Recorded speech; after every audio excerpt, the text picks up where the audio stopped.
उत्तर प्रदेश के मुख्यमंत्री अखिलेश यादव की विकास रथ यात्रा का आगाज। सपा अध्यक्ष मुलायम सिंह यादव ने दिखाई हरी झंडी। चाचा शिवपाल भी रहे मौजूद। अगले चुनाव में पूर्ण बहुमत की सरकार बनाने का लिया संकल्प। एपीएन से खास बातचीत में अखिलेश ने कहा, समाजवादी पार्टी फिर सत्ता में लौटेगी। विकास रथ यात्रा के बाद समाजवादी पार्टी के रजत जयंती समारोह की तैयारी में जुटी पार्टी। शिवपाल यादव ने कहा, पूर्व सीएम देवेगौड़ा, शरद यादव, लालू प्रसाद यादव, अजीत सिंह समेत तमाम समाजवादी नेता करेंगे समारोह में शिरकत। सभी धर्मनिरपेक्ष दल बीजेपी को हराने के लिए होंगे एकजुट।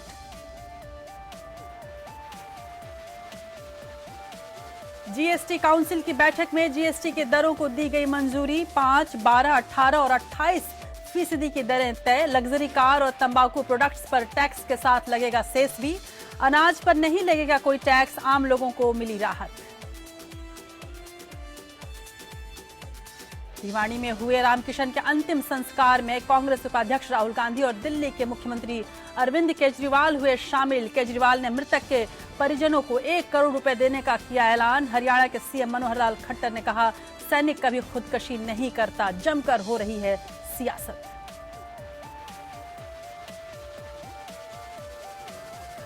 दिल्ली में दीपावली के बाद बढ़े प्रदूषण पर एनजीटी ने राज्य सरकार को तुरंत मीटिंग बुलाने का दिया निर्देश।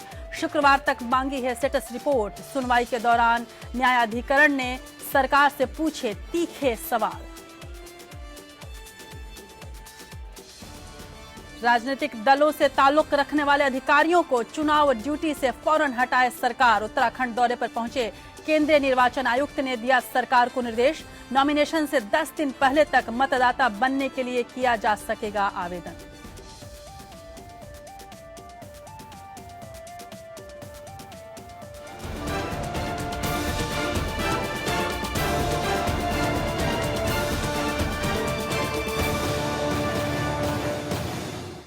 नमस्कार, देश की बात के साथ मैं हूं आपके सामने राजश्री। देश की बात में आज हम ढेर सारी खबरें देखेंगे और कुछ ऐसी खबरें जिनका सीधा असर आप पर है। सबसे पहले हम जानेंगे कि कैसे बढ़ी दिल्ली सरकार और आप पार्टी की मुश्किल, किस किस नेता को होना पड़ा है इस मुश्किल से दो चार, और साथ ही देखेंगे कि पूर्व सैनिक की आत्महत्या मामले में मुआवजे की सियासत किस तरह से तेज हो रही है। उत्तर प्रदेश में मतभेदों के बीच कैसे हुआ समाजवादी विकास रथ यात्रा का आगाज, ये आपके सामने होगा। इन यात्राओं से कौन कौन पहुंचा सत्ता की मंजिल तक, ये भी जानेंगे। और धर्मनिरपेक्ष दलों के गठबंधन की कोशिशों को लगा है कैसे पहला झटका, ये भी दिखाएंगे। लेकिन अखिलेश को है फिर सत्ता में लौटने का पूरा भरोसा। क्यों है ये भरोसा, इसको हम जानने की, इसका विश्लेषण करने की कोशिश करेंगे। साथ ही हम आपको दिखाएंगे कि किस तरह से बार बार सीज फायर उल्लंघन पर पाकिस्तान को करारा जवाब देने की तैयारी में है भारत, और भारत को एनएसजी की सदस्यता की फिर जगी है क्यों उम्मीद। दिल्ली में बढ़े प्रदूषण पर एनजीटी का रवैया किस तरह से सख्त हुआ है और कैसे निर्देश दिए हैं एनजीटी ने, ये हम आपको बताएंगे। और अमेरिकी चुनाव पर हमारी खास नजर होगी। हिलरी क्लिंटन और डोनाल्ड ट्रंप के मुकाबले पर अमेरिका से अपडेट के साथ ये दिखाएंगे कि राष्ट्रपति चुनाव ने अमेरिका में कैसे बढ़ाई है श्वेत और अश्वेतों के बीच की दूरियां। और इसके अलावा भी और बहुत कुछ होगा देश की बात में। तो चलिए शुरू करते हैं इस सफर को।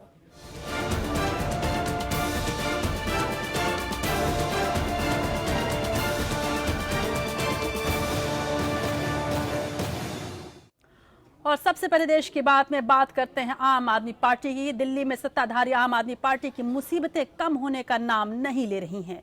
उसके 21 विधायक पहले से ही लाभ के पद के मामले में फंसे हुए हैं। वहीं अब सूचना के अधिकार के तहत हुए खुलासे से आपके 27 और विधायकों की सदस्यता पर खतरा मंडरा रहा है। हालांकि इन 27 विधायकों में 11 वो भी विधायक हैं जो पहले ही लाभ के पद के मामले में फंसे हुए हैं। तो कुल मिलाकर देखें तो आपके लगभग 37 विधायकों पर तलवार लटक रही है।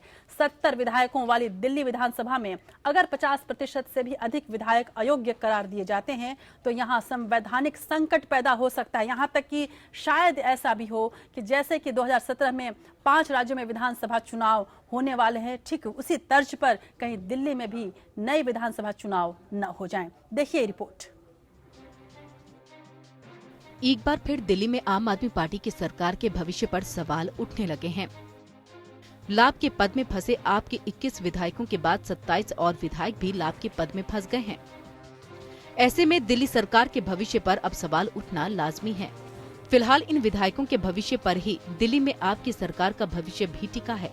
हालांकि इस मामले में अभी आपके प्रमुख नेताओं ने चुप्पी साध रखी है, लेकिन विपक्ष ने अपना मोर्चा खोल दिया है। सूत्रों के मुताबिक आप इस मामले में कानूनी राय लेकर ही अपना पक्ष रखेगी। राष्ट्रपति प्रणब मुखर्जी ने 27 विधायकों की सदस्यता रद्द करने वाली याचिका चुनाव आयोग को भेज दी है।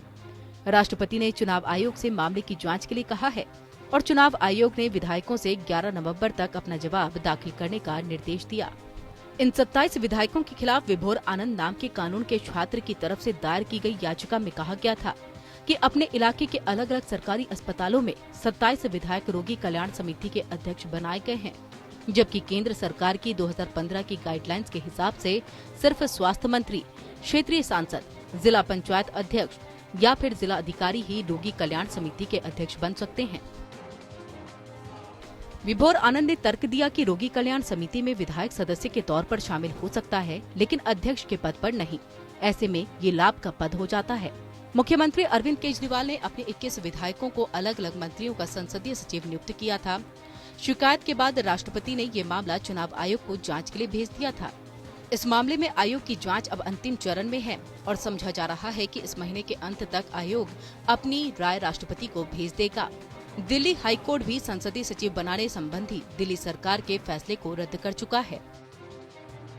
संयोग से 70 सदस्यों वाली विधानसभा में 21 विधायकों के संसदीय सचिव बनने के विवाद में अगर उन विधायकों की सदस्यता चली भी गई तो उससे दिल्ली सरकार के सेहत पर कोई अंतर नहीं आएगा। उसे 70 सदस्यों वाली विधानसभा में 67 सीटों का बहुमत है, लेकिन 27 सीटों का मामला आने के बाद आपके पैरों तले जमीन खिसक गई है। संयोग से 27 की सूची में 11 वे भी विधायक हैं जो संसदीय सचिव की सूची में भी शामिल हैं। यानी 16 अन्य विधायक भी इस बार सदस्यता जाने की समस्या से घिर सकते हैं। 37 विधायकों की सदस्यता खत्म होने के बाद सरकार बचनी कठिन हो जाएगी। इन 37 के अलावा कई विधायकों के बागी तेवर भी नजर आ रहे हैं। दूसरी तरफ पिछले 1.5 साल के आम आदमी पार्टी की सरकार के फैसलों की जांच कर रही शुंगलू कमेटी ने सरकार को बड़े संकट में डाल दिया है। 3 महीने के लिए बनी इस कमेटी का कार्यकाल उपराज्यपाल ने दिसंबर के पहले हफ्ते तक बढ़ा दिया। इस कमेटी से जुड़ी जो जानकारी सामने आ रही है वो सरकार के लिए मुसीबत साबित होने वाली है। करीब 400 फाइलों की जांच कर रही कमेटी को आर्थिक और आपराधिक गड़बड़ियां मिल रही हैं। जो फैसले राजनीतिक रूप से हुए हैं उस पर तो अलग तरह से जिम्मेदारी तय की जाने वाली है, लेकिन जो अधिकारी फैसले में शामिल रहे हैं उनकी तो शामत आ गई है। इसी के चलते अरविंद केजरीवाल की मंत्रिपरिषद के शुंगलू कमेटी को भी भंग करने की सिफारिश कर दी। हालांकि उपराज्यपाल ने इसे नहीं माना। उन्होंने अनेक मामलों में सीबीआई जांच करवाने की सिफारिश किए जाने के संकेत दिए हैं। ये भी तैसा लग रहा है कि समिति की रिपोर्ट सुप्रीम कोर्ट और हाई कोर्ट भेजी जाएगी। संभव है कि इसे सार्वजनिक भी किया जाए और ये भी संभव है कि सरकार चलाने का अक्षम मानकर उनके खिलाफ चुनाव लड़ने पर स्थायी पाबंदी की सिफारिश न हो जाए। Bureau report, APN. तो एपीएन की इस एक्सक्लूसिव रिपोर्ट को देखकर आपको ये समझ में जरूर आ गया होगा कि किस तरह से केजरीवाल सरकार अब संकट में है। केजरीवाल को अब शायद ये समझ में आ गया होगा कि राजनीति के पनघट की डगर इतनी आसान भी नहीं। वहीं कभी कभी कई विधायकों को तो ऐसा भी लगता होगा कि ये आग का दरिया है और डूब कर जाना है। लेकिन अगर नियुक्तियों के पहले केजरीवाल ने संविधान विशेषज्ञों से राय ले ली होती तो आज ये नौबत शायद नहीं आती। बहरहाल इस बार दिल्ली सरकार पर जिस तरह से ये खतरा मंडरा रहा है जो कि लाभ के पद को लेकर है, लेकिन लाभ के पद को लेकर लंबे समय से बहस जारी है। इससे पहले भी लाभ के पद के मामले में कई बड़े राजनीतिज्ञों को अपना पद छोड़ना पड़ा और पार्टी पर भी संकट आ पड़ा था। देखिए ये एक एक्सक्लूसिव रिपोर्ट। लाभ के पद मामले ने दिल्ली सरकार के सामने संकट खड़ा कर दिया है। इस मामले में दायर शिकायत पर राष्ट्रपति ने चुनाव आयोग से राय मांगी है। आम आदमी पार्टी के नेता जवाब में 1996 में तत्कालीन मुख्यमंत्री साहिब सिंह वर्मा के भाजपा विधायक नंद किशोर गर्ग को संसदीय सचिव बनाने की मिसाल देते हैं। उनके मुताबिक इसके बाद 1999 में तत्कालीन मुख्यमंत्री शीला दीक्षित ने भी अजय माकन को संसदीय सचिव बनाया था। वह 2 साल तक इस पद पर रहे और सरकारी दफ्तर और गाड़ी का भी इस्तेमाल करते रहे। मजे की बात यह है कि आम आदमी पार्टी के खिलाफ दायर शिकायत में माकन सह याचिकाकर्ता भी है, लेकिन इन दलीलों से आम आदमी पार्टी सरकार का संकट कम होने वाला नहीं। ऑफिस ऑफ प्रॉफिट के प्रोविजन में साफ तौर पे टेक्निकल मुद्दा है, ये बिल्कुल कोई अनैतिक काम नहीं किया केजरीवाल ने कि उनके कोई विधायक उनके कोई गलत काम कर रहे हों, लेकिन बात यह है कि आपने जब तक कानूनी उपबंधों को, कानूनी प्रावधानों से अपने आप को सुरक्षित नहीं किया है तो आपकी सदस्यता नहीं बचेगी। और ऐसे 37 विधायक उनके आते हैं। 37 विधायक का मतलब हुआ कि विधानसभा के कुल सदस्य संख्या के आधे से अधिक, और अगर आधे से अधिक हो गए तो विधानसभा भंग हो जाती है, और विधानसभा भंग होने के साथ साथ यहाँ पे नया चुनाव होगा। तो आपको देख लीजिए, इसमें कोई आश्चर्य नहीं होना चाहिए कि आपके उत्तर प्रदेश के और पंजाब के और गोवा के चुनावों के साथ साथ दिल्ली के विधानसभा का भी चुनाव केजरीवाल को देखना पड़े। हालांकि साल 2015 में केजरीवाल सरकार ने संशोधन प्रस्ताव के मार्फत मुख्यमंत्री और मंत्रियों के संसदीय सचिव शब्द जोड़ने की कोशिश की थी, जिसे राष्ट्रपति प्रणब मुखर्जी ने अस्वीकार कर दिया था। लाभ के पद का मामला झारखंड मुक्ति मोर्चा के अध्यक्ष शिबू सोरेन को भी काफी भारी पड़ा था। जुलाई 2001 में उच्चतम न्यायालय की 3 सदस्यीय खंडपीठ ने शिबू सोरेन की संसद सदस्यता रद्द कर दी थी। अदालत ने पाया था कि राज्यसभा में निर्वाचन हेतु नामांकन पत्र दाखिल करते समय वह झारखंड सरकार के अंतरिम झारखंड क्षेत्र स्वायत्तता परिषद के अध्यक्ष के रूप में लाभ के पद पर थे। इसके बाद 2006 में लाभ के पद के मामले ने तब तूल पकड़ा जब जया बच्चन को उत्तर प्रदेश फिल्म विकास निगम के अध्यक्ष पद पर काबिज होने की वजह से सांसद पद से इस्तीफा देना पड़ गया था। जया बच्चन को इस मामले के खिलाफ अदालत में भी राहत नहीं मिल पाई थी। इसके बाद आयोग ने समाजवादी पार्टी के महासचिव अमर सिंह की राज्यसभा सदस्यता को चुनौती दी गई। सांसद अमर सिंह उस समय उत्तर प्रदेश विकास परिषद के अध्यक्ष भी थे।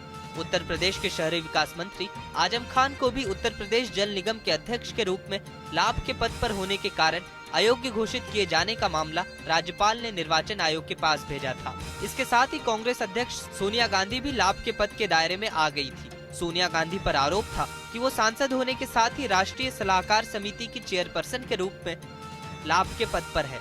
तब सोनिया गांधी को दोनों पदों से इस्तीफा देकर दोबारा चुनाव लड़ना पड़ा था।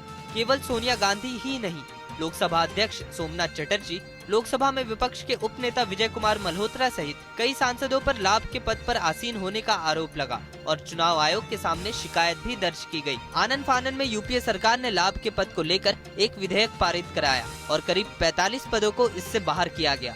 तत्कालीन कानून मंत्री हंसराज भारद्वाज ने सफाई देते हुए कहा था कि लाभ के पद के दायरे में 40 से ज्यादा सांसद थे। विधेयक को संसद में ध्वनि मत से पारित कर दिया गया। Bureau report, APN।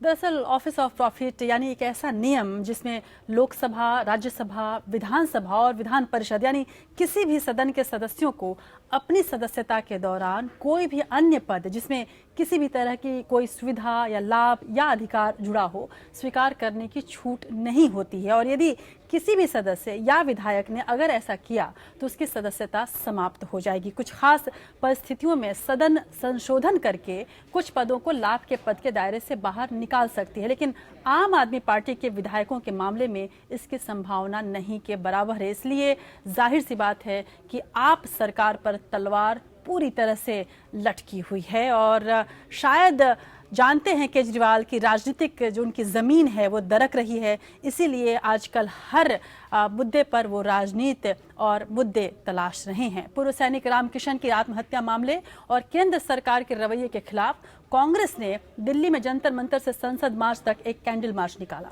इस मार्च की अगुवाई पार्टी के उपाध्यक्ष राहुल गांधी कर रहे थे। उनके साथ पार्टी के कई वरिष्ठ नेता भी मार्च में शामिल थे। राहुल गांधी ने रामकिशन के परिवारजनों से पुलिस की मारपीट पर केंद्र सरकार से माफी मांगने को कहा। राहुल गांधी ने कहा कि ऐसे बर्ताव से सीमा पर तैनात फौजियों के मनोबल पर बुरा असर पड़ रहा है। लेकिन बात केवल राहुल गांधी की ही नहीं थी। यहाँ पर अन्य नेता भी अपनी राजनीति की रोटी सेकने के लिए पहुंचे। दिल्ली में खुदकुशी करने वाले पूर्व सैनिक रामकिशन ग्रेवाल का अंतिम संस्कार उनके पैतृक गांव भिवानी के बामला में पूरे रीति रिवाज के साथ किया गया। उनके अंतिम संस्कार में तमाम सियासी दलों के नेता शामिल हुए। इस दौरान पूरे गांव में शोक का माहौल रहा। पूर्व सैनिक के पैतृक गांव में लोगों की काफी भीड़ जुटी। रामकिशन के अंतिम संस्कार में कांग्रेस की ओर से उपाध्यक्ष राहुल गांधी शामिल हुए। उनके साथ कांग्रेस के कई वरिष्ठ नेता जैसे कि कमलनाथ, भूपिंदर सिंह हुड्डा, किरण चौधरी, कुलदीप बिश्नोई और तमाम अन्य नेता इसमें शामिल रहे। इससे पूर्व राहुल ने पूर्व सैनिक के परिजनों से मुलाकात की। उन्होंने परिजनों को ढांढस बताया। वहीं भारतीय जनता पार्टी के भी कई नेता रामकिशन के अंतिम संस्कार में शामिल हुए। दिल्ली के मुख्यमंत्री अरविंद केजरीवाल कहां पीछे रहने वाले थे, उन्होंने भी और उनके पार्टी के तमाम अन्य कार्यकर्ता भी यहां पर मौजूद रहे। तो इसमें कोई शक नहीं कि पूर्व सैनिक रामकिशन ग्रेवाल की आत्महत्या एक दुखद घटना है, लेकिन इस दुखद घटना ने कई राजनेताओं के लिए नई संजीवनी दे दी है। कांग्रेस उपाध्यक्ष राहुल गांधी और दिल्ली के सीएम अरविंद केजरीवाल दोनों ही भिवानी आज पहुंचे। केजरीवाल ने 1 करोड़ रुपए के मुआवजे का ऐलान कर सियासी दरियादिली भी दिखाई। वहीं इस दरियादिली और सियासत पर कई सवाल उठ रहे हैं। लाजमी है, सवाल उठने चाहिए। देखिए किस तरह की सियासत हो रही है रामकिशन की आत्महत्या पर। अपनी पार्टी के नेताओं और लाव लश्कर लेकर बामला गांव पहुंचे राहुल गांधी ने रामकिशन के परिजनों से बात की और सांत्वना दी। एक दिन पहले राम मनोहर लोहिया अस्पताल में भी खासी सियासी जंग लड़ी गई थी। आज राहुल की मौजूदगी ने सियासत में गर्मी बढ़ा दी है, लेकिन अरविंद केजरीवाल भी पीछे नहीं रहे। अपने एक विधायक को लेकर वो भी अंतिम संस्कार में पहुंचे। राहुल गांधी से सियासत की होड़ में वो आगे निकल गए। प्रधानमंत्री नरेंद्र मोदी पर हमला बोला, साथ ही 1 करोड़ के मुआवजे का ऐलान कर खासी वाहवाही लूट ली। हम उन्हें शहीद मानते हैं। दिल्ली सरकार उन्हें शहीद का दर्जा देगी और जैसे दिल्ली सरकार की पॉलिसी है 1 करोड़ रुपए की राशि उनके परिवार को सहायता के लिए देगी। उनकी शहादत की कीमत नहीं लगाई जा सकती, लेकिन एक ये छोटा सा दिल्ली सरकार की तरफ से सहायता राशि है 1 करोड़ रुपए की जो इनके परिवार को देगी। केजरीवाल पहले भी मुआवजे की सियासत करते रहे।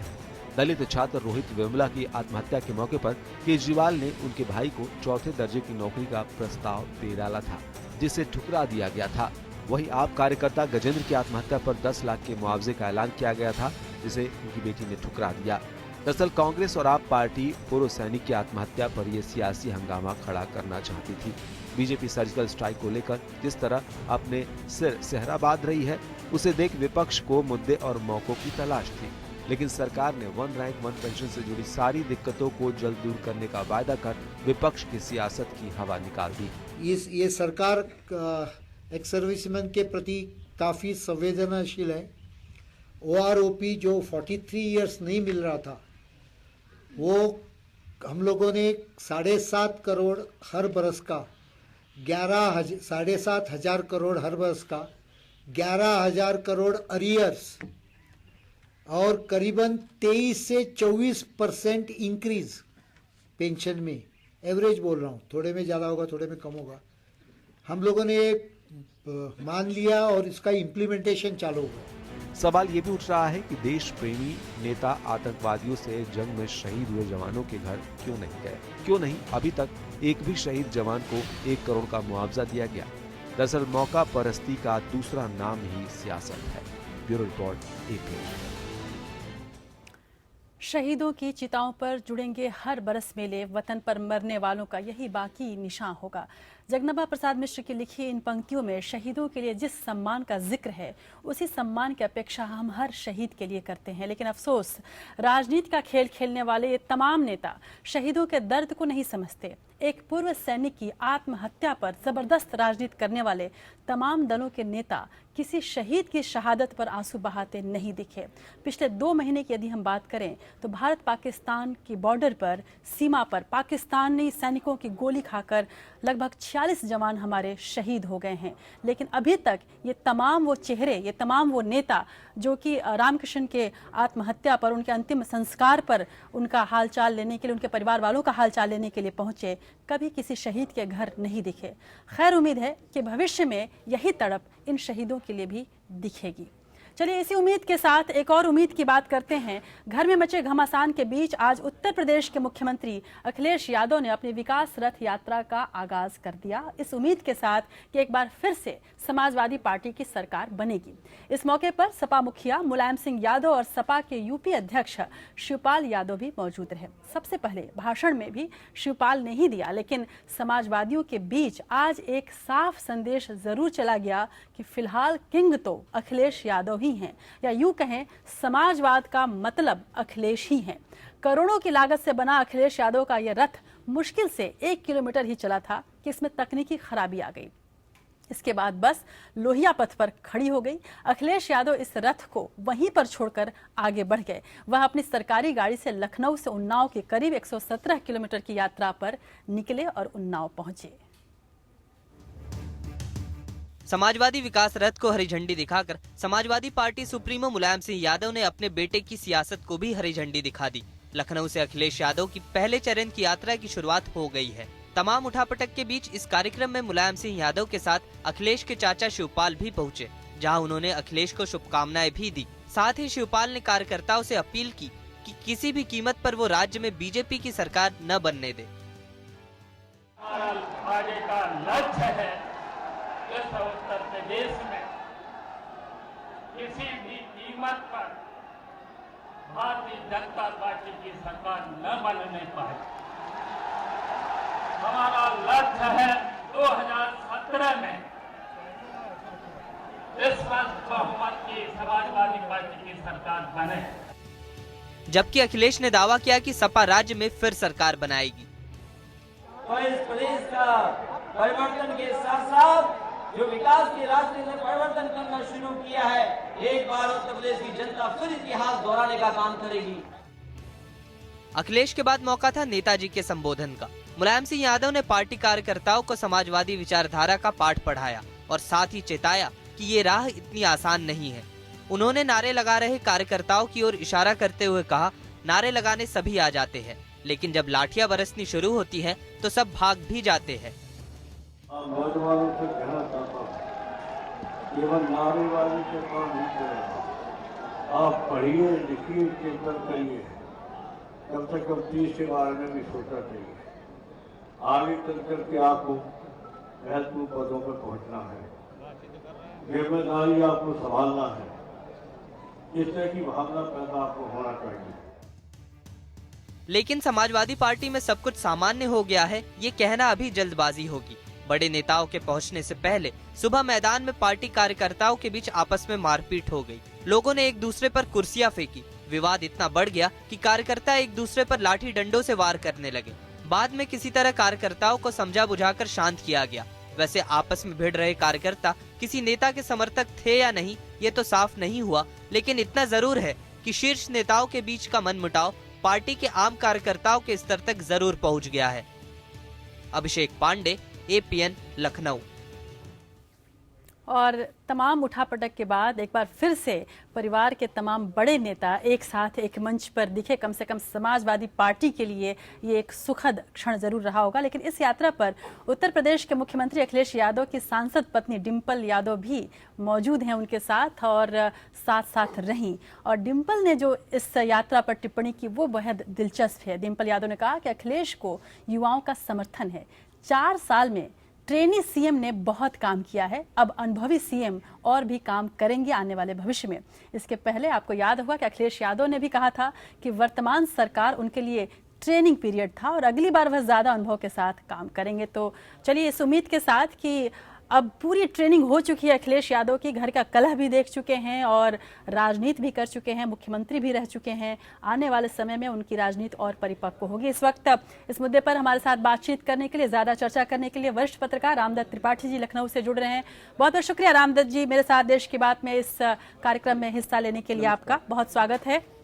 सबसे पहली आपकी टिप्पणी, पहली प्रतिक्रिया, इस यात्रा पर ही दिन भर आपने ये हलचल देखी होगी, नई नई तस्वीरें देखी होंगी, किस तरह से अखिलेश यादव के बेटे ने मुलायम सिंह यादव का पैर छुआ। अखिलेश यादव ने भाषण किया जिसमें शिवपाल यादव का नाम नहीं लिया, नहीं मुलायम सिंह यादव का नाम लिया। इसके अलावा तमाम अन्य नेताओं का नाम उन्होंने ज़रूर लिया और एक तरह से ये दिखाने की कोशिश की गई कि सब कुछ ठीक ठाक है और परिवार एक साथ है। कितना फर्क देखते हैं आप इस तस्वीर से समाजवादी पार्टी के भविष्य पर? देखिए, कल शाम तक ये स्पष्ट नहीं था कि मुलायम सिंह यादव और शिवपाल आएंगे या नहीं कार्यक्रम में, लेकिन आज सुबह ऐसा लगता है कि काफ़ी उनकी मान मनौवल हुई जी और वो पहुंचे। लेकिन भाषण में दोनों तरफ से तलखी थी। अखिलेश यादव ने भी जिक्र किया कि षड्यंत्र हुआ था, साजिश हुई थी और हम आगे जा रहे हैं। मुलायम सिंह यादव ने भी थोड़ा डांटा उनके लोगों को और तो उससे ये लगता है कि एक गांठ तो मन में है और दरअसल समस्या ये है ये पावर शेयरिंग की। भले एक परिवार की सरकार है और परिवार का प्रभुत्व है, लेकिन परिवार में भी अब काफी लोग संख्या बढ़ गई है, तो पावर शेयरिंग का और खास करके अखिलेश यादव और शिवपाल यादव के बीच में जब तक पावर शेयरिंग का अरेंजमेंट ठीक नहीं होता है, मुझे लगता है कि अभी ये दरार बनी रहेगी और हो सकता है कि आगे 2-3 दिनों में ये मामला सुलझ जाए या स्थिति बेहतर हो। जी रामदत्त जी, आप मेरे साथ बने रहिए। रथ यात्रा पर निकले अखिलेश यादव ने पहले दिन की यात्रा खत्म होने पर संतोष जाहिर किया है। उन्होंने एपीएन से खास बातचीत में कहा है कि महागठबंधन का फैसला नेताजी करेंगे। उन्होंने ये भी कहा कि जिस तरह का जनता का साथ मिल रहा है उससे उन्हें उम्मीद है कि सपा की सत्ता में वापसी तय है। मुख्यमंत्री अखिलेश हमारे साथ है। सर, रथ लेके आप आए, क्या एक्सपीरियंस रहा? आप उन्नाव तक आए, क्या आपने जनता ने देखा? ये उन्नाव वो जगह है जहां पर शुक्लागंज से लेकर के उन्नाव तक हम लोगों ने आज वहीं पर 4 लेन की सड़क बनी है, साइकिल ट्रैक है, मिला है। मैं समझता हूं यही जन समर्थन चुनाव तक रहा, यही जोश उत्साह बनाए तो आने वाले समय में फिर एक बार बहुमत की सरकार समाजवादियों की होगी। क्या गठबंधन होगा? बात चल रही है, राष्ट्रीय अध्यक्ष जी तय करेंगे। अभी तो पहली खबर आई है गठबंधन की, अभी गठबंधन कब होगा पार्टी के हाल में जो कुछ हुआ, आपको लगता है कि सरकार बनाने के लिए आप लोग जो आप प्रयास कर रहे हैं वो काफी हो पाएगा उसमें?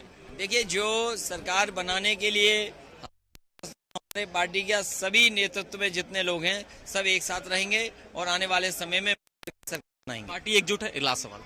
पार्टी एकजुट होगी, कार्यकर्ता एकजुट होंगे, जनता समाजवादियों की सरकार। तो ये थे मुख्यमंत्री अखिलेश यादव जिन्होंने कहा कि रथ यात्रा से और सरकार बनाने की स्थिति में रहेंगे। उन्होंने ये भी कहा कि समाजवादी पार्टी के बीच में कोई मतभेद नहीं है। एक पांडे, एपीएन, उन्नाव। और रामदत्त जी हमारे साथ मौजूद हैं। रामदत्त जी, अब एक बॉडी लैंग्वेज यदि देखें आप अखिलेश यादव की, तो काफ़ी वो एक तरह से जिसको कहा जाए बिल्कुल भरे हुए हैं अपने आत्मविश्वास से। इसके साथ साथ उन्होंने एक इशारा जरूर किया। अब तक वो जो एकला चलो रे की नीति अपना रहे थे, बार बार कह रहे थे कि मैं अकेले ही चल पड़ूंगा, अकेले ही रथ यात्रा निकाल दूंगा, राजनीति अपने चुनावी प्रचार में निकल जाऊंगा मैं। अब उन्होंने पहला इशारा किया है कि महागठबंधन की बात शुरू हो गई है और इस पर फैसला नेताजी करेंगे, लेकिन उन्होंने ना नहीं कहा कि महागठबंधन नहीं होगा या गठबंधन नहीं होगा। तो क्या ये समझा जाए कि अब गठबंधन के मसले पर सभी लोग एकता हो गई है और उसको लेकर अब अखिलेश यादव भी सोचने लगे हैं?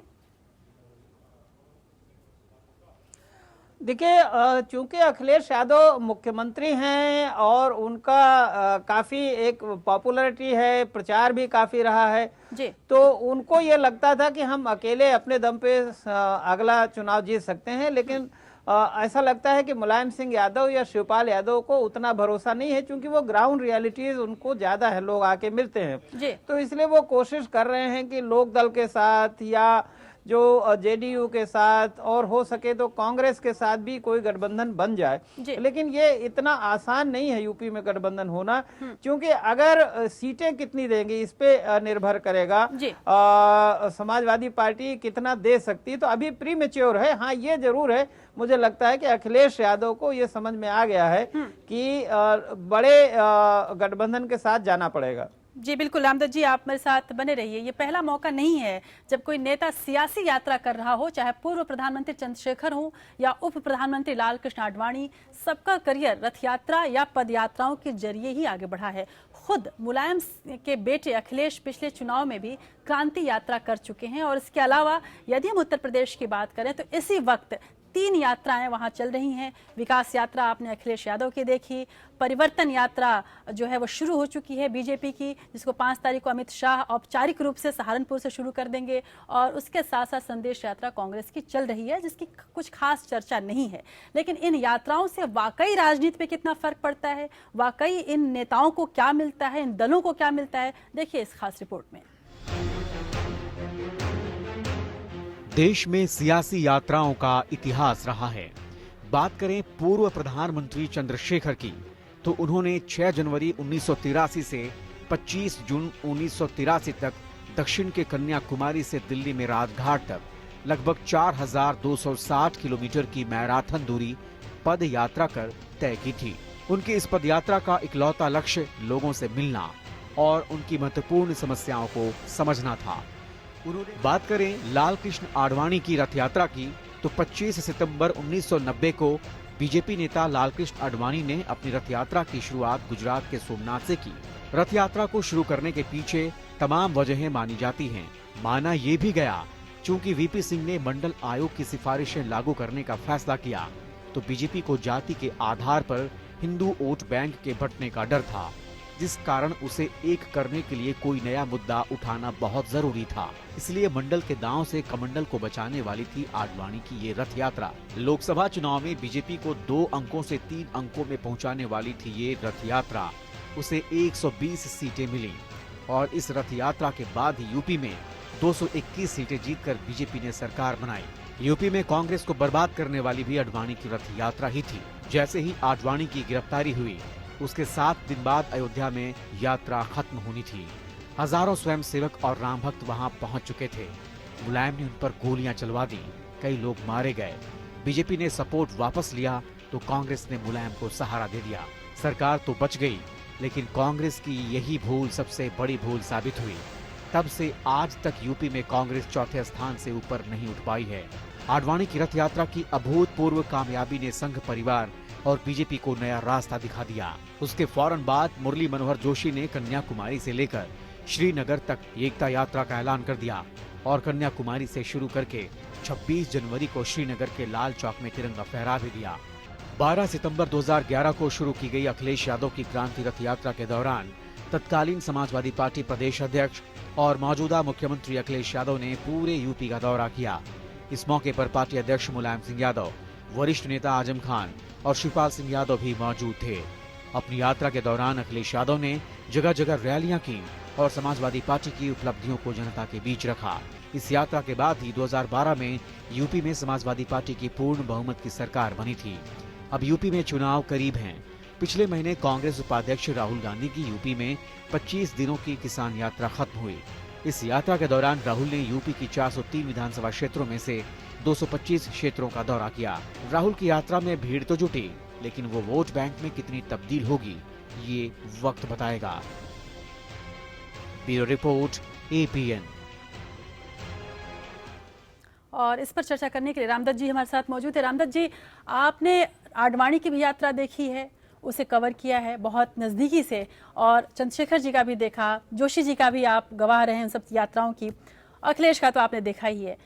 कितना फर्क पड़ रहा है? अगर उन यात्राओं की हम बात करें तो वाकई क्या वैसा ही माहौल, वैसा ही जादू जो कि क्रांति रथ यात्रा से अखिलेश यादव ने जगा दिया था या आडवाणी ने अपने यात्रा से जगा दिया था, वाकई इस विकास यात्रा से, न केवल विकास यात्रा, यदि मैं बात करूं तो बीजेपी की परिवर्तन यात्रा की भी बात कर लेते हैं और कांग्रेस की संदेश यात्रा की भी बात कर लेते हैं, इन यात्राओं का इस बार के विधानसभा चुनाव में वाकई कोई फर्क पड़ेगा, ऐसा दिख रहा है?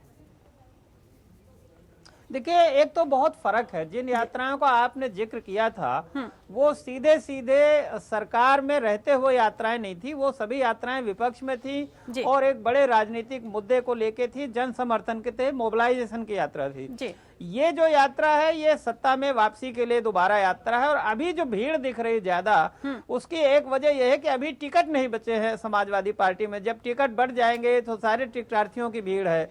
और अगर तुलना आप करेंगे तो बीजेपी के साथ या बीएसपी के पास जो मिशनरी वर्कर्स की तादाद ज्यादा है, जो बिना लालच के, बिना पद के लालच के काम करते हैं समाज में। तो अब जैसे ये चुनाव डिक्लेयर होगा और जब कैंडिडेट सामने आएंगे तब पता चलेगा कि वास्तव में, कि अभी तो वो अकेले दौड़ रहे हैं ना, अभी जब बाकी लोग प्रतिस्पर्धी सामने आएंगे, उनकी स्ट्रेटेजी सामने आएगी, तब असलियत पता चलेगा कि वो कहाँ ठहर रहे हैं।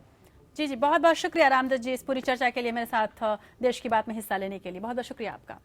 और इस बीच राजधानी लखनऊ में 5 नवंबर को होने वाले समाजवादी पार्टी के रजत जयंती समारोह में जनता दल यूनाइटेड की ओर से पार्टी के पूर्व अध्यक्ष शरद यादव शामिल होंगे। इस बात की पुष्टि जेडीयू ने कर दी है। इसकी जानकारी पार्टी के महासचिव केसी त्यागी ने दी, लेकिन जेडीयू अध्यक्ष नीतीश कुमार ने समारोह से दूरी अभी भी बना के रखी है। यूपी चुनाव में सेक्युलर पार्टियों को एकजुट करने की सपा की पहल को इसी से झटका लगा है, और तब और ज्यादा लगा जब नीतीश कुमार ने इसमें बीएसपी के भी शामिल होने का प्रस्ताव रखा। वैसे भी शरद यादव का शामिल होना सपा के रजत जयंती में बहुत ज्यादा मायने नहीं रखता, क्योंकि जेडीयू का मतलब नीतीश कुमार होता है। यूपी चुनाव में महागठबंधन बनाने की चर्चा पर जेडीयू फिलहाल अपने पत्ते नहीं खोल रही है। जेडीयू के महासचिव केसी त्यागी ने कहा कि लखनऊ में समाजवादी पार्टी समारोह के दौरान अगर चुनाव संबंधी कोई चर्चा हुई तो पार्टी उसका स्वागत करेगी। नहीं, चुनाव संबंधी अभी कोई चर्चा समाजवादी पार्टी की तरफ से शुरू नहीं हुई है। अगर श्री मुलायम सिंह जी ऐसा महसूस करते हैं कि चुनाव के लिए कोई गठबंधन बनाया जाए भारतीय जनता पार्टी की बढ़त को देखते हुए, तो हम उसका स्वागत करेंगे और उसका हिस्सा बनेंगे। अब गठबंधन की जहां तक बात है, ये तो हमारे और दूसरे राष्ट्रीय नेता तो ये समझे बात की बात। लेकिन बिहार के मुख्यमंत्री और जेडीयू अध्यक्ष नीतीश कुमार इस समारोह में शामिल नहीं हो रहे हैं। 2 दिन पहले नीतीश कुमार ने इस समारोह में भाग लेने के लिए किसी तरह का आमंत्रण नहीं मिलने की बात कही थी। इसके बाद बुधवार को नीतीश कुमार ने कहा कि वह छठ पर्व की व्यस्तता के कारण समारोह में नहीं जा रहे हैं। उन्होंने कहा कि उनकी पार्टी समाजवादी पार्टी के आंतरिक विवाद में शामिल नहीं होना चाहती। नीतीश ने यह भी कहा कि यूपी चुनाव में जो भी होगा वह गठबंधन होगा, बिहार की तरह महागठबंधन नहीं होगा। पटना में संवाददाताओं से चर्चा करते हुए नीतीश ने कहा कि बिहार में राष्ट्रीय जनता दल और कांग्रेस में महागठबंधन है, परंतु ऐसी स्थिति अब तक उत्तर प्रदेश में नजर नहीं आ रही है। नीतीश कुमार ने जोर देते हुए कहा कि उत्तर प्रदेश में महागठबंधन के लिए कांग्रेस को ही पहल करनी होगी। कांग्रेस बड़ी और पुरानी पार्टी है। महागठबंधन में समाजवादी पार्टी और बहुजन समाज पार्टी को भी शामिल करना होगा। Bureau report, APN। तो तमाम इन बड़ी खबरों के अलावा भी बहुत सारी खबरें हैं, तो नजर डालते हैं हम देश की बात में टॉप 5 खबरों पर।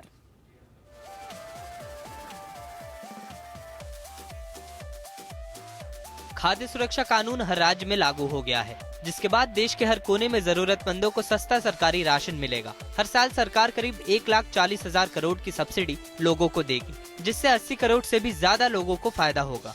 देश भर में ज्यादातर राज्यों ने खाद्य सुरक्षा कानून को पहले ही लागू कर लिया था। अब तमिलनाडु और केरल ने भी इस अहम कानून को अपना लिया है।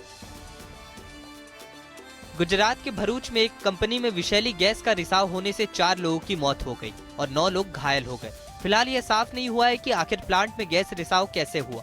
पीड़ित परिवार ने प्लांट के बाहर प्रदर्शन किया और मुआवजे की मांग की है। कोलकाता के पार्क स्ट्रीट इलाके में हैरो हॉल स्कूल में लिक्विफाइड पेट्रोलियम गैस लीक होने से हड़कंप मच गया। घटना के वक्त स्कूल में बच्चे मौजूद थे। आनन फानन में स्कूल प्रशासन हरकत में आया और स्कूल से सभी बच्चों को सुरक्षित बाहर निकाला गया। मुंबई पुलिस ने 4 साल की मासूम को 24 घंटों के भीतर ही अपहरणकर्ताओं के चंगुल से छुड़ाया है। इस बच्ची को उसके ही रिश्तेदार ने दिवाली की रात उसके घर के पास से अगवा कर लिया था। इस बच्ची को ट्रैफिकिंग के जरिए दूसरे राज्य में लेकर जाया जा रहा था। वक्त रहते मुस्तैद पुलिस ने तेजी दिखाते हुए अपहरणकर्ताओं के इरादों पर पानी फेर दिया। महापर्व छठ को लेकर श्रद्धालुओं की तैयारियां जोर शोर से जारी है। वहीं रांची के छठ घाटों में अब भी गंदगी का अंबार है। हालांकि नगर विकास मंत्री की फटकार के बाद निगम प्रशासन जागा है और अब छठ घाटों में सफाई के लिए मजदूर लगा दिए गए हैं। और अब बात करते हैं पाकिस्तान की नापाक हरकतें थमती नजर नहीं आ रही हैं। भारत के करारे जवाब के बावजूद सीमा पार से पाकिस्तानी रेंजर्स लगातार सीज फायर का उल्लंघन कर रहे हैं। इस दौरान पाक रेंजर्स रिहायशी इलाकों पर गोलीबारी कर रहे हैं। रक्षा मंत्री मनोहर पर्रिकर ने सुरक्षा बलों को दुश्मनों को मुंहतोड़ जवाब देने को कहा है। सीमा पार से हो रही पाक फायरिंग की चपेट में आकर फिर कुछ नागरिक घायल हो गए हैं। पाक की ओर से ताजा सीज फायर का उल्लंघन पूंछ सेक्टर के वेंडर इलाके में किया गया। मेंढर कार ने अंदर बैठे ने सा ते अचानक गोले शोले उथे पैन लग पे। फिर असा इथे एम्बुलेंस वगैरह गई, पुलिस गई। मैं अपने घर में था तो पाकिस्तान का गोला आके मेरे घर के सैन में लगा और गोले के टुकड़े जब मुझे लगे और मेरे भतीजे को लगे, मोहम्मद रफीक को।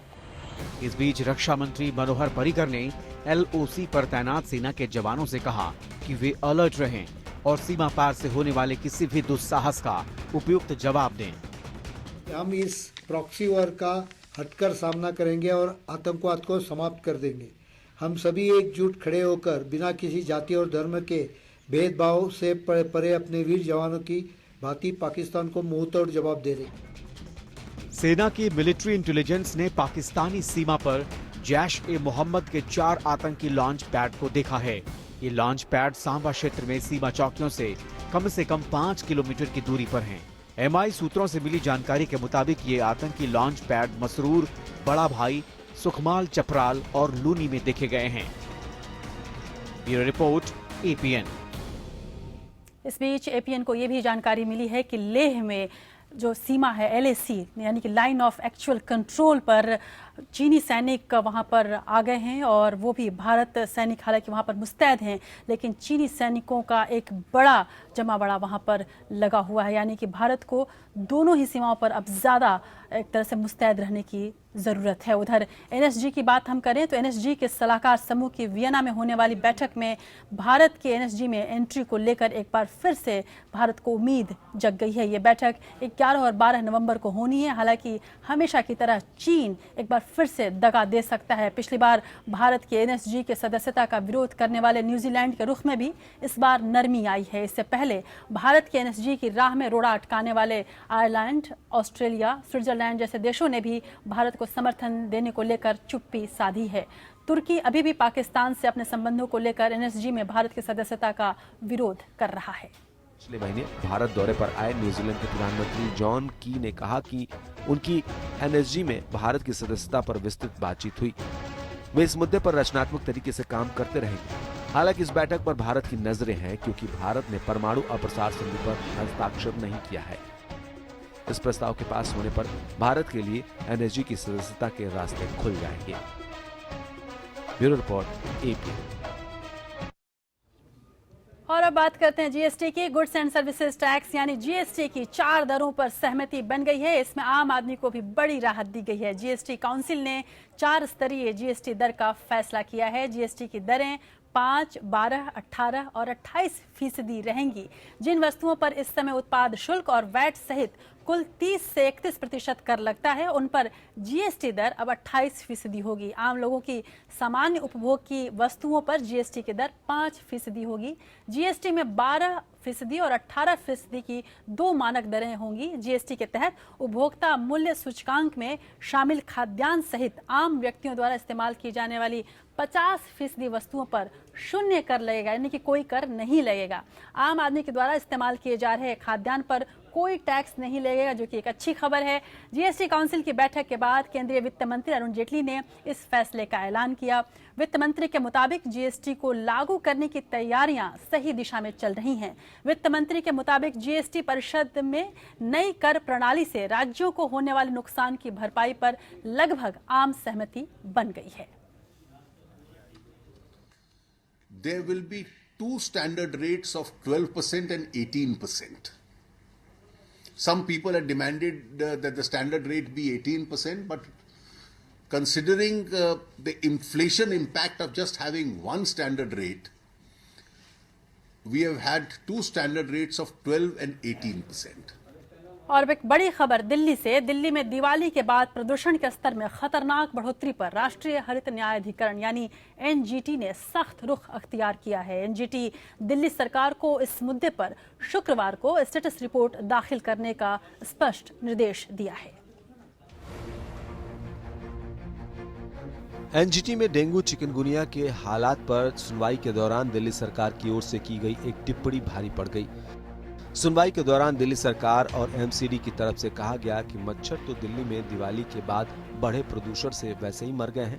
इस पर न्यायाधिकरण के अध्यक्ष जस्टिस स्वतंत्र कुमार ने चुटकी ली कि दिल्ली में कॉरपोरेशन से ज्यादा कारगर साबित हुआ प्रदूषण।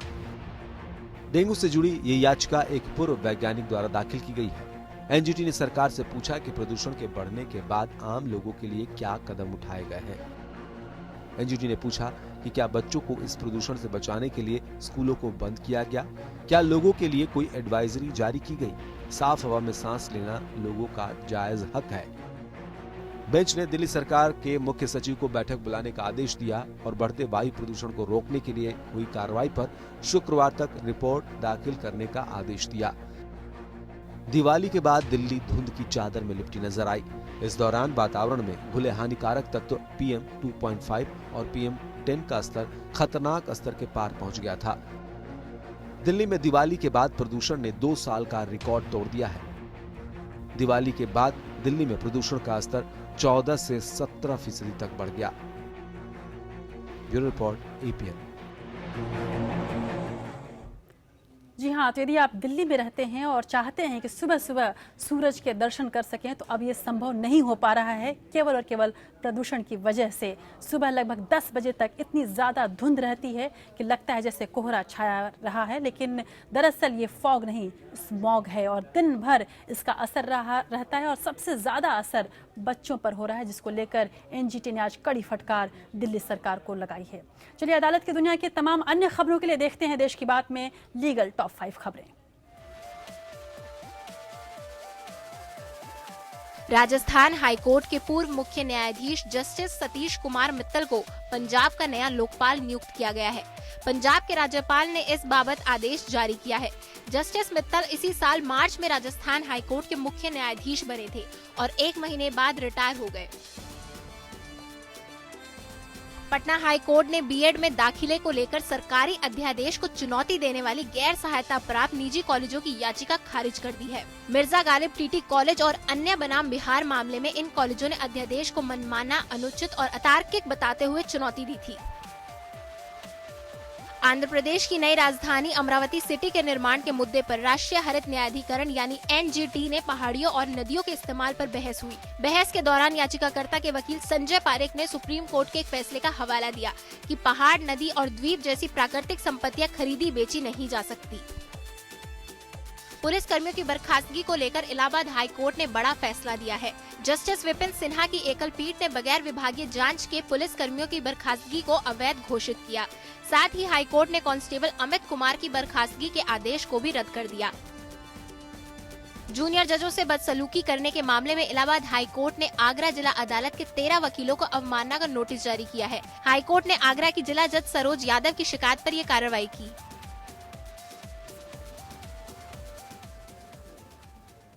और चलिए देश की बात में बात करते हैं कुछ विदेश की और नजर डालते हैं अमेरिका में होने वाले राष्ट्रपति चुनाव की खबरों पर।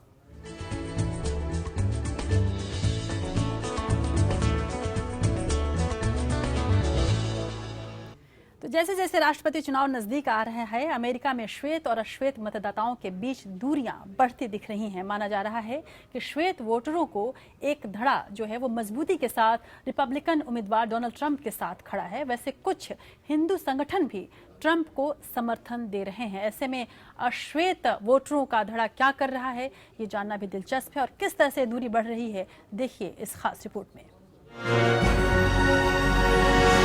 मिसिसिपी में एक अफ्रीकी अमेरिकी चर्च आग में तबाह हो गया।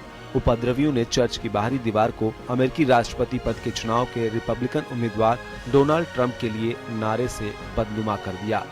अधिकारियों ने बताया कि 35,000 लोगों की आबादी वाले ग्रीन विलेज शहर के अफ्रीकी मूल के लोगों के बैप्टिस्ट चर्च की इस घटना के संबंध में एक शख्स से पूछताछ की जा रही है। चर्च को मंगलवार की रात को जलाया गया। उपद्रवियों ने चर्च की दीवार पर स्प्रे पेंट से ट्रंप को वोट दो लिख दिया। इस बीच एक रिपब्लिकन हिंदू संगठन डेमोक्रेट प्रत्याशी हिलेरी क्लिंटन के खिलाफ भारतीय अमेरिकी टीवी चैनल पर एक विज्ञापन चला रहा है, जिसमें लंबे समय से हिलेरी की सहयोगी रही पाकिस्तानी मूल की हुमा अबेदीन को लेकर उन्हें पाकिस्तान के प्रति सहानुभूति रखने वाली कहकर हमला किया गया है। हुमा अबेदीन की मां पाकिस्तानी मूल की है और उनके पिता भारत से है। रिपब्लिकन हिंदू कोalition की ओर से समर्थित विज्ञापन में कहा गया कि हिलेरी पाकिस्तान के प्रति सहानुभूति रखती है और उन्होंने अरबों डॉलर तथा सैन्य उपकरणों से पाक की मदद की, जिसका इस्तेमाल भारत के खिलाफ हुआ। उधर हिलेरी के भारतीय अमेरिकी समर्थकों ने इस विज्ञापन की कड़ी आलोचना की है।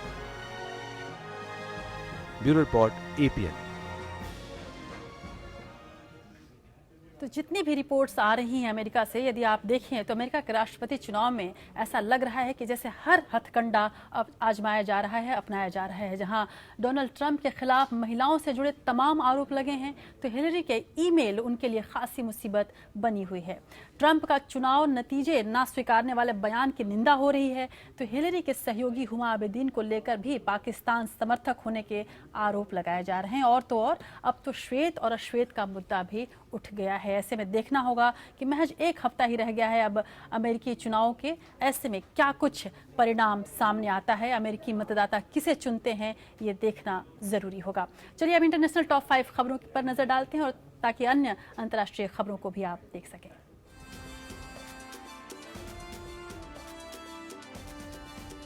इराक के मोसूल में इस्लामिक स्टेट के खिलाफ जंग अब निर्णायक स्थिति में है। इस बीच आईएस के सरगना अबू बकर अल बगदादी का एक ऑडियो मैसेज सामने आया है। इस मैसेज में बगदादी ने आईएस आतंकियों को जीत का भरोसा दिलाते हुए पीछे नहीं हटने का संदेश दिया है। बगदादी ने अपने लड़ाकों को इराकी सेना का पूरी ताकत से मुकाबला करने को कहा है। यूरोपियन यूनियन से बाहर होने के फैसले पर ब्रिटेन फिर से विचार कर सकता है। यूरोपियन यूनियन से जुड़े लिस्बन संधि में अनुच्छेद 50 को ड्राफ्ट करने वाले जॉन केर्स ने ऐसा कहा है। उन्होंने कहा कि ऐसा करने पर राजनीतिक तौर पर स्वदेश या सदस्य देशों के विरोध का सामना करना पड़ सकता है, लेकिन कानूनी तौर पर अगर कोई देश ईयू से बाहर नहीं जाना चाहता तो इसका विरोध नहीं किया जा सकता है। श्रीलंका की एक अदालत ने 4 भारतीय मछुआरों को छोड़ने का आदेश दिया है। 1 नवंबर को श्रीलंका नेवी ने 4 मछुआरों को गिरफ्तार कर लिया था। इससे पहले बुधवार को भी अदालत ने 5 मछुआरों को छोड़ दिया था। 5 मछुआरों को बीते महीने पुडुकोट्टाई से गिरफ्तार किया गया था। पाकिस्तान के कराची में एक पैसेंजर ट्रेन के एक खड़ी ट्रेन से टकरा जाने पर कम से कम 17 लोगों की मौत हो गई और 50 लोग घायल हो गए। सुबह 7:18 पर हुई इस दुर्घटना में जकारिया एक्सप्रेस जुमा गोट ट्रेन स्टेशन पर खड़ी फरीद एक्सप्रेस से टकरा गई। इस टक्कर से फरीद एक्सप्रेस की 2 और जकारिया एक्सप्रेस की 1 बोगी पूरी तरह तबाह हो गई। ऑस्ट्रेलिया में वकालत कर रही भारतीय मूल की 26 साल की उपमा वीरदी को business women of the year के अवार्ड से नवाजा गया है। उपमा ने नौकरी के साथ साथ चाय का बिजनेस शुरू किया था, जिसकी वजह से पूरा ऑस्ट्रेलिया उन्हें जानता है। चाय वाली के नाम से उनकी चाय ऑस्ट्रेलिया के बाजार में खूब धड़ल्ले से बिक रही है।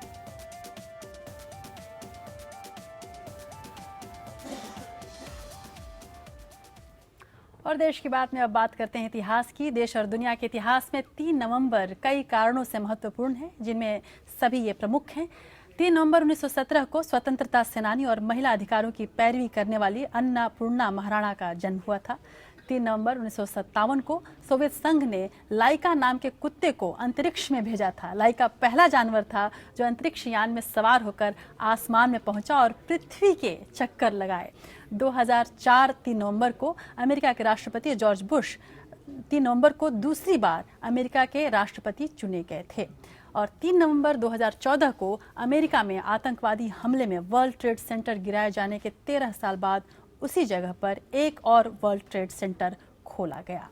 तो 3 नवंबर इस लिहाज से काफ़ी ऐतिहासिक दिन, और ऐतिहासिक दिन ये बॉलीवुड के लिए भी है। आज पृथ्वीराज कपूर का जन्मदिन है। पृथ्वीराज कपूर फिल्मों में अपने दमदार अभिनय की वजह से तो जाने जाते ही हैं, बुलंद आवाज़ के धनी भी वो थे। पृथ्वीराज कपूर ही वह शख्स थे जो भारत की पहली बोलती फिल्म आलम आरा के हीरो थे। सिनेमा हॉल हो या थिएटर हॉल, पृथ्वीराज कपूर की बुलंद डायलॉग डिलीवरी दर्शकों को सब कुछ भुलाकर सम्मोहित कर देती थी। फिल्म यदि बात करें हम तो सिकंदर, आवारा, दहेज, मुगल आजम सहित कितनी ही फिल्में हैं जो आज भी पृथ्वीराज कपूर के डायलॉग की वजह से बहुत मशहूर हैं। और ख़ासकर यदि हम मुगल आजम की बात करें तो मुगल आजम को देखकर ऐसा लगा था, और ख़ासकर पृथ्वीराज कपूर की अदायगी को देखकर ऐसा लगा था जैसे अकबर वाकई ऐसा ही होगा। उनकी आवाज़ ही उनकी सबसे बड़ी पहचान बनी थी। और आज हम आपको पृथ्वीराज कपूर के चंद मशहूर फिल्मी डायलॉग से रूबरू करवाते हैं। तो इन तमाम संवादों का, इन तमाम डायलॉग्स का आप आनंद उठाइए, पृथ्वीराज कपूर को याद कीजिए, उनकी अदायगी को याद कीजिए, और मुझे दीजिए इजाज़त। नमस्कार। हम अपने बेटे के धड़कते हुए दिल के लिए हिंदुस्तान की तकदीर नहीं बदल सकते। एक कनीज ने हिंदुस्तान की मलिका बनने की आरज़ू की और मोहब्बत का खूबसूरत बहाना ढूंढ लिया। पर्दा नहीं जब कोई खुदा से, बंदों से पर्दा करना क्या, जब प्यार किया तो डरना क्या। सलीम तुझे मरने नहीं देगा और हम अनारकली तुझे जीने नहीं देंगे। नरपत सिंह, ये मत भूलो कि आखिरी इंसाफ भगवान के हाथ होता है। किसने भेजा है ये टेलीग्राम? जी वो मैं कहता हूँ किस बेवकूफ ने ये मजाक किया है? तो ये दाव पेच तुम सिखा रहे हो इस लौंडे को, हैं? एक करेला दूसरा नीम चढ़ा, ये बिलातिया वहां से क्या कम सीख क्या?